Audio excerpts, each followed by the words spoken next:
તો વડોદરાથી મહત્વપૂર્ણ સમાચાર સામે આવી રહ્યા છે, જ્યાં ચૂંટણી પહેલા ગુજરાતની રાજનીતિમાં ભૂકંપ જોવા મળ્યો। વડોદરામાં ચૂંટણી પહેલા ગુજરાતની રાજનીતિમાં ભૂકંપ, જ્યાં વડોદરાની સાવલી બેઠકમાં ભાજપ ઉમેદવાર જે ભાજપ ધારાસભ્ય છે એમએલએ નું રાજીનામું, જે સાવલી એમએલએ કેતન ઇનામદારે રાજીનામું આપ્યું છે, ત્યારે કેતન ઇનામદારે ધારાસભ્ય પદેથી રાજીનામું આપ્યું, જ્યાં 15 ગામના સરપંચો પણ કેતન ઇનામદારના સમર્થનમાં જોડાયા અને 15 ગામના સરપંચોએ પણ રાજીનામા આપ્યા છે। ત્યારે લોકસભાની ચૂંટણીના પડઘમ શરૂ થઈ ગયા છે, જ્યાં રંજનબેન ભટ્ટની વડોદરા બેઠક ઉપરથી જે ઉમેદવાર જાહેર કરવામાં આવે છે ત્યારથી વડોદરાની સીટનું રાજકારણ ગરમાઈ રહ્યું છે। ત્યારે એક બાજુ જે જ્યોતિબેન પંડ્યાને જે સસ્પેન્ડ કરવામાં આવ્યા છે ત્યારે રાજકારણ ગરમાયું હતું, ત્યારે વધુ એકવાર જે કહી શકાય સાવલી બેઠકના કેતન ઇનામદાર જે છે એને રાજીનામું આપ્યું છે, ત્યારે વડોદરાની સીટ ઉપર રાજનીતિ ગરમાઈ છે, જ્યાં વડોદરાની સાવલી બેઠકના એમએલએ જે કેતન ઇનામદારે રાજીનામું આપ્યું છે અને તેમના સમર્થનમાં ત્યાંના 15 ગામના સરપંચોએ પણ તેમના સમર્થનમાં રાજીનામા આપ્યા છે।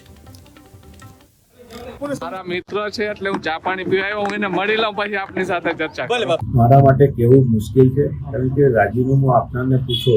તો જ એનો ખબર પડે કે શાના માટે આપ્યું છે, પરંતુ જે કંઈક થયું છે બહુ ખોટું થયું છે, કારણ કે કેતનભાઈ ભારતીય જનતા પાર્ટીના એક સંનિષ્ઠ કાર્યકર અને અમારા ધારાસભ્ય છે, લોકનાયક, લોકોની વચ્ચે રહેનારા ધારાસભ્ય છે। ત્યારે પાર્ટીમાંથી અમારા જેવી ખબર પડી એટલે તરત જ અમારા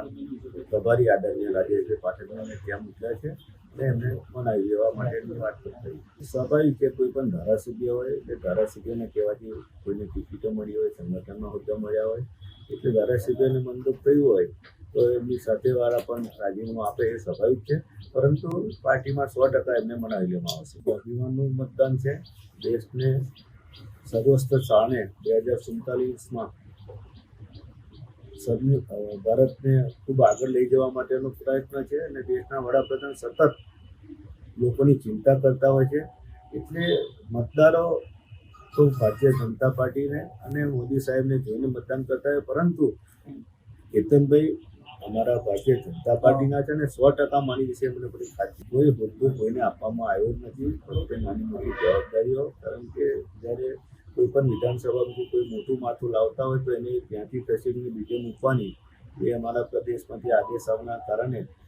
બાલુભાઈ ડભોઈમાં હોય તો એમને મારા વાઘોડિયા મૂક્યા છે, કેતનભાઈને ત્યાં કુલદીપસિંહ હોય તો એમને સીધા એમને ડભોઈ મૂકી દીધા છે અને અશ્વિનભાઈને વાઘોડિયા વિધાનસભામાંથી પાદરામાં મૂક્યા છે, કે જેના કારણે ત્યાં નાનું મોટું ડિસ્ટર્બન્સ ના થાય ને બીજી વિધાનસભામાં જઈને પાર્ટીનું કામ કરે। हमारे फ्रेंड है हकूबा धर्मेंद्र जी जडेजा और हमारे पप्पू भाई पाठक, दोनों हमारे मित्र हैं और अभी हमारे प्रदेश अध्यक्ष टी आर पाटिल साहब के घर पे हम लोग जाने वाले हैं और वहाँ कुछ चर्चा होगी, आगे की कोई बात हम लोग बताएंगे। मैंने रिजाइन दे दिया और रिजाइन में मतलब समझाई કે રાજીનામું એક વખત મેં 2020માં પણ આપ્યું હતું, 2024માં તો મારું આ રાજીનામું મારા માન ખાતર પણ હું મારી પ્રજા સાથે છું, મારી ભારતીય જનતા પાર્ટી સાથે છું, પણ આ વખતે આ વસ્તુ માટે હું મારા મોડી મંડળને મનાવી। આ વખતે મારી ઈચ્છા એવી છે કે આ વખતે જે રાજીનામાનું છે એ કન્ટિન્યુ રહેશે। आज गांधीनगर अभी आदरणीय प्रदेश अध्यक्ष टी आर पाटिल साहब से और हमारे संगठन महामंत्री रत्नाकर जी से मिलना है। हमारे परम मित्र और हमारे परम मित्र और भाई धर्मेंद्र सिंह जाडेजा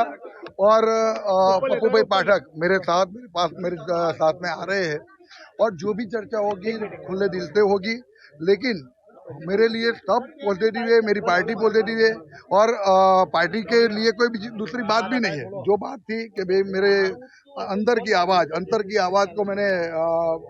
इंजाम दिया है, तो फिर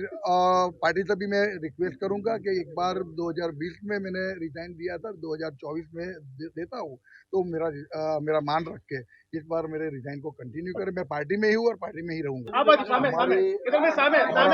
हमारा मित्र है, हमारा वडील है અને પપ્પુભાઈ પણ અમારા પ્રભારી અને અમારા મિત્ર છે। વાત જે પણ થઈ છે એ મિત્રતામાં વાત થઈ છે અને આદરણીય પાટીલ સાહેબે અત્યારે ગાંધીનગર ખાતે અમને ત્યાં બોલાયા છે। મારી વાત રત્નાકરજી સાહેબ, પાટીલ સાહેબ તેમજ